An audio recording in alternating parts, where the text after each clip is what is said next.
Welcome to the Retaliation Realm channel. We hope you enjoy today's story. Robert chuckled when I questioned why he created a family card just for his in-laws. He confidently stated, "They're my family, so they should have a family card, right? What's the problem with that?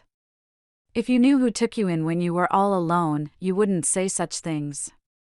His arrogant tone caught me off guard. I wondered if he was always like this. He added, "If you're grateful, do more for my family, and then I'll acknowledge you as part of the family. Until then, it's like you're on a provisional license." This concept of a provisional phase in marriage was new to me. Robert pressed on, saying I wasn't yet a formal family member. If I didn't like it, I could leave anytime. For now, our family was just the five of us, and he referred to us as useless parasites. I understood his perspective, so I promptly canceled our joint credit cards and moved out. My name is Emily. I'm 27 years old and a freelance illustrator. I used to work for a big advertising agency but became independent after marrying Robert 2 years ago. My parents died when I was young, and my maternal grandparents took me in. When I went to college, I moved back to the city center apartment where I lived with my parents. I met Robert, a handsome waiter at an Italian restaurant where he worked. We rapidly grew closer and soon were called a couple, leading to a surprising marriage. I loved Robert then, quitting my job to go independent. Robert continued working at the restaurant at varying hours, making it challenging to maintain our routine. Despite this, our married life started happily. After about a year, Robert dropped a bombshell: his family wanted to visit. I agreed, despite having minimal interaction with them during our initial meeting. I saw this as an opportunity to get to know Robert's family better. Having lost my parents at a young age, I always admired the idea of a large family. However, when his family of 4 arrived, I was left speechless. His 32-year-old sister, who was 5 years older than both Robert and me, shockingly asked, "Which room is mine?" Her rude manner contrasted sharply with the polite greetings during our first meeting. Robert's 18-year-old sister stood silently without saying a word. Despite the abrupt greetings, I showed the 2 sisters to the guest room and assigned Robert's parents to the room that used to be my parents' room. It was the only Japanese-style room in the apartment, and I thought it would be best for them. Once settled, Robert's older sister declared, "Since we're going to be living here together, you better start serving our family properly." Confused, I looked to Robert for help, but he was laughing in a way I had never seen before. It turned out his family had given up their own home and moved into my apartment without my knowledge. Apologizing, Robert explained that their family home had to be vacated suddenly, and they had nowhere else to go. I wished he had informed me earlier, as I had assumed it was just for a date or 2. Expressing my inconvenience, Robert apologized and asked if they could stay until they found somewhere else to go. Unable to turn away the family of someone important to me, especially in their time of need, I reluctantly agreed. However, I would come to regret this decision. From the day they moved in, Robert's family showed no restraint. All 4 of them did nothing and left everything to me. Saying whatever they wanted, they made no effort to look for a house or a job. When I asked about their jobs, I got another surprise. Robert's older sister had quit her part-time job at a supermarket despite her age. She revealed she hadn't had a steady job since high school. Robert's parents had also quit their part-time jobs before coming here, and his younger sister was unemployed, lying about being a student. When I questioned why they weren't working, Robert's sister shockingly said, "Why should I work when I become part of a wealthy family?" She claimed I had received a big settlement and insurance money from my parents' accident, and since I didn't have a mortgage on the apartment, I could live without working. I protested to Robert, but he defended his family, claiming they needed time to rest. The tyranny of Robert's family worsened. They treated me like a servant at home and demanded money when going out. Reluctantly, I gave them some money, which they claimed to have spent without finding a job. If I confronted them, they would accuse me of lying without proof. Robert assured me he would talk to them, but as time went on, it seemed like saying anything was pointless. However, the frequency of their requests for money gradually decreased, perhaps because Robert addressed the issue. It seemed to resolve itself, but the money I had given them was never returned. After about 3 months of living this way, I noticed something alarming. Why was the credit card bill so high? Could it be unauthorized use? Upon checking the statement, all the charges were made with family credit cards, covering purchases from food and drinks to books, games, and expensive brand bags and clothes. Each item was labeled with a number from 1 to 5, indicating that 5 family credit cards had been issued. Currently, these credit cards are in my name, with Robert using the family cards. He had mentioned that it would be more convenient to consolidate payments and asked if he could leave it to me to manage them. However, it appeared these family cards had been issued without my knowledge. Robert's family stopped asking for money because they could now make credit card payments and cash withdrawals. When I confronted Robert about why he made family cards for his in-laws without consulting me, he laughed and said, "Well, do you complain when they say they have no money? What choice do I have besides? You know who took you in when you were all alone, right? Can you really say such things to the important family of your benefactor?" His arrogant tone stunned me into silence. I wondered if Robert was always like this. He added, "If you're grateful, you should serve my family more, then I'll acknowledge you as family too. Until then, consider it like you're on a provisional license." This concept of a provisional phase in marriage was new to me. Noticing my silence, Robert pressed further, stating that I wasn't yet an official family member. If I didn't like it, I could leave any time. Right now, it's just the 5 of us in our family. "Useless parasites, get out," he said. That's when I realized Robert's true nature. Shocked and feeling as if all the blood had drained from my body, I considered divorcing Robert. In fact, I began to question why I married him in the first place. Initially, I thought he was just a handsome guy like the other girls and was excited about his looks without any particular intent.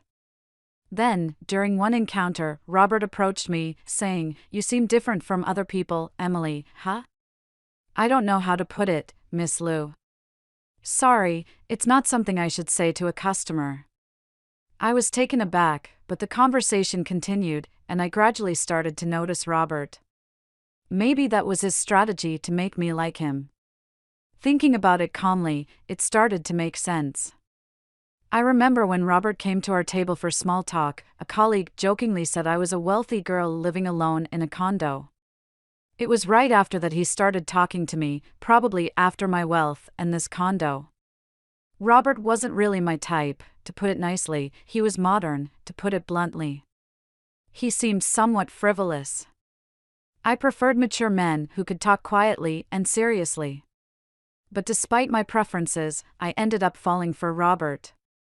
I always found that strange. Robert was the so-called handsome guy, making it easy for him to charm a woman, especially someone like me, not used to men and newly into the workforce. I fell for his tactics and ended up marrying him. The thought made me frustrated and embarrassed. I felt like destroying everything in the house, but I wasn't foolish enough to act on that impulse. I decided to get revenge somehow. For that, I needed to endure this life a little longer. Like Robert manipulated me, I would control his entire family. The condo we live in was bought by my father with a mortgage soon after I was born. It wasn't very expensive back then, but the area developed rapidly with a new shopping center nearby, and now it's considered a luxury condo. My parents, hoping for more children, bought a spacious condo. That's why there's enough room, even with Robert's family moving in. But even with its decent size, having Robert's family around is a nuisance for me, especially while working from home. I'm enduring this only for the sake of revenge. As Robert's sister said, there's no mortgage payment for this condo. When I was 3, both of my parents passed away in a car accident. They died on their way back from my paternal grandfather's funeral, colliding with a speeding car on the freeway. That day, I was supposed to go with them, but I had caught the flu and had a high fever. My maternal grandparents came to the condo where we lived with my parents to take care of me, leaving me as the only survivor. The mortgage payments were covered by the group credit life insurance, so the only housing costs I pay are the management fees and property taxes. Robert, seeing the amount, said he would contribute a bit more than that to our household expenses. There's no mortgage, so if I put in that much, we should manage Emily's income, right? We'll each use our own earnings for personal expenses. Sounds good, doesn't it? I agreed, thinking maybe he was right. Until then, I had been paying for everything by myself, so I thought his contribution would lighten my load. Looking back, it was foolish, but at the time, I was blinded by my love for Robert and just went along with it. Despite whatever Robert may believe, he probably thinks he's the head of the household and the one supporting me. In reality, it's quite different. I cover most of the expenses, including utilities, food, social expenses, and entertainment. Now, with 5 additional real parasites added to my household, managing with just that amount became impossible.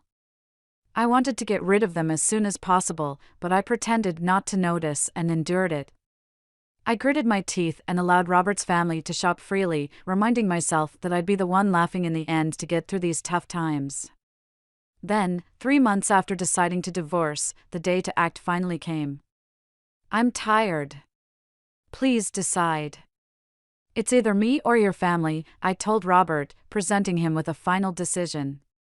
He was surprised, but I continued without concern. None of your family members lift a finger to help around the house. They just dump all their chores on me. You know I work from home. I'm not just playing around. Yet they treat me like a freeloader and tell me to know my place since you're supporting me. I've had enough, I cried as I confronted Robert. He looked at me, smirked, and said, "Then you should leave. Didn't I tell you before you're not really a part of this family yet? Giving up like this means you didn't earn your place in the family." I pretended to be shocked as I looked at Robert. What are you surprised about? If you can't live with my family, then you're the one who has to leave. Oh, and since I'm not at fault, I'll take this apartment as alimony, and I'll take half of your savings as part of the property division. Ah, so that was his aim all along. That's why his whole family kept harassing me, trying to drive me out. I knew it, but hearing it outright was still a shock. It was someone I once loved and even married that thanks to this. I've made up my mind, I said firmly, deciding to divorce Robert. But this condo is mine, and I'm not at fault either. What did you say the reason for the divorce is? You allowing your family to live with us without consulting me, and your family ignoring me, I firmly told Robert. He seemed shocked that I outright rejected his proposal, not expecting such a response. It made sense, as I had always complied with his demands since our marriage. Thinking back on it made me angry. I don't want to spend another second with you all, so I'll leave now. But you should also prepare to leave. It's a joke, right? This is our home. We won't leave. Ever heard of residential rights? You can't just force people out who live here. Robert shouted. Ignoring his ranting, I left the house and went to my grandparents' place. I explained everything and asked if I could stay until things were settled. My grandparents were shocked to learn what I had gone through and scolded me for not consulting them earlier, tears in their eyes. I said, "Grandma, Grandpa, I'm sorry for worrying you, but I'll be okay now." I might look frail, but I'm not really, I forced out a laugh, tears in my eyes. The day after I left the apartment, Robert contacted me right away. "Hey, what's this all about? What are you referring to, the certified mail?" I was impressed by the quick work. I had left the divorce proceedings to a lawyer, and when I told them yesterday that I was leaving the house, they arranged for everything to be delivered today. I'm not paying any alimony, and I'm not leaving the condo, just so you know, Robert declared. But legally, you have an obligation to pay, and you don't have the right to continue living in that apartment, I responded. What are you talking about? That apartment is mine too since we're married. If you insist, then pay me half its value to buy me out, I said. Such an absurd claim. Talking like this is getting us nowhere. Please communicate through my lawyer from now on, I said, ending the call. I knew he would probably call again tomorrow, but I had no desire to talk anymore today. As expected, he called the next morning. Hey, what's this all about? He repeated the same line as yesterday, showing no creativity at all. What are you referring to? The card's not working. What did you do? What I did was cancel it. That card was mine, and you were just using the family card, remember? Indeed, before leaving the house, I had switched all the contracts from one card to another and cancelled it. Of course, the family cards would stop working when I cancelled mine. Yes, you paid the apartment's management fee and property taxes just for the first 2 months. It's not much, but I can deduct that from the alimony if you like, I mocked him like that. I heard some indistinct shouting from the other end of the phone. That's right, Robert only paid the agreed amount for just 2 months. He made various excuses about the store and whatnot, always finding a reason to ask me to wait. But then he stopped paying altogether. If he forgot and thought he was still paying, that's some poor memory, but I didn't care anymore. He's someone I'm cutting ties with, his memory doesn't matter to me. That's the situation, so please pay your half of the living expenses I've been covering. I've kept a detailed household ledger, which I'll submit as evidence, then divide the savings properly. It's marital property, he demanded. Yes, I understand. Let's split it accordingly, I agreed, and he ended the call with a parting shot, reminding me not to forget. A few days later, I got another call with the same line. I realized they lacked not only memory but vocabulary as well. What do you mean by the split of shared property? Why is it 0? You must be rolling in cash from your parents' insurance and alimony. Ah, so that's what they were thinking, I thought to myself. I patiently explained that my savings before marriage weren't part of the shared property, and since we had no savings after marriage, it naturally amounted to 0. Don't lie to me. If you think I'm lying, why don't you consult with someone?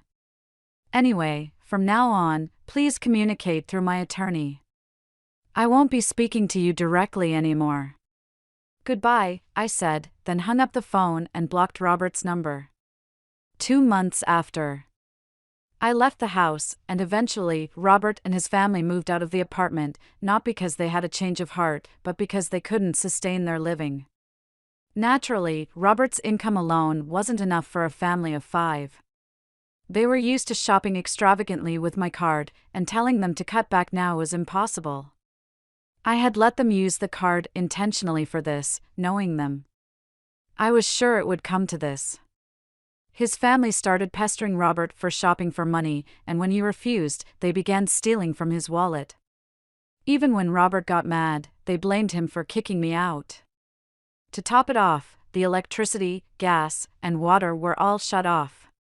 Of course, I had arranged for that since I had no plans to live there for a while. Robert tried to get them restored immediately over the phone, but the house was in my name, no one else could get them reconnected. During the hot summer and early fall, his family couldn't bear the extreme heat and eventually left the condo. Where they went, I neither knew nor cared. Robert tried to stay till the end but eventually gave up due to the lack of electricity and the inability to bathe. The divorce proceedings progressed faster than expected, not because Robert had a change of heart, but because he messed up. He cheated on me while we were still married, or rather, he had started making moves on someone, thinking he could kick me out soon. He bragged about owning a luxury apartment in a prime downtown location, luring young girls there. It's surprising he did this while his family was around, but he had a history of such behavior, so they didn't mind. He was handsome, so I suspected he might do such things before leaving. I had installed cameras in several places in the house, capturing all the evidence. Maybe he underestimated me, but he really did disrespect me. He brought his family into my home without my permission, made a family card, left me the bill, kicked me out, and cheated on me. I demanded a hefty sum in alimony for all these. When Robert saw the amount, he turned pale and desperately pleaded for reconciliation. But I had no such intentions. Knowing he couldn't pay, I made him borrow as much as possible from his company and took whatever I could get. When I threatened to sue him for fraud over the family card, he reluctantly agreed to my terms. Well, I hope he does his best to pay off his debt. The divorce is finalized, and I'm still staying at my grandparents' place. I haven't decided what to do with the apartment yet. I treasured it because my parents left it to me, but since they passed away when I was very young and I have no memories of them, plus all this has happened, I think they'd understand if I let it go. My work as an illustrator is picking up. I might live alone again, but it's a good time for that. I can work just fine staying at my grandparents'. I'll depend on them a little longer, then move forward with strength. Next time, I won't be fooled by a man who's only good looking. I hope to find a partner I can share my life with. Thank you for being with us and listening until the end. If you found it interesting, please subscribe, give us a like, and leave your comments. We'll see you on the Retaliation Realm channel.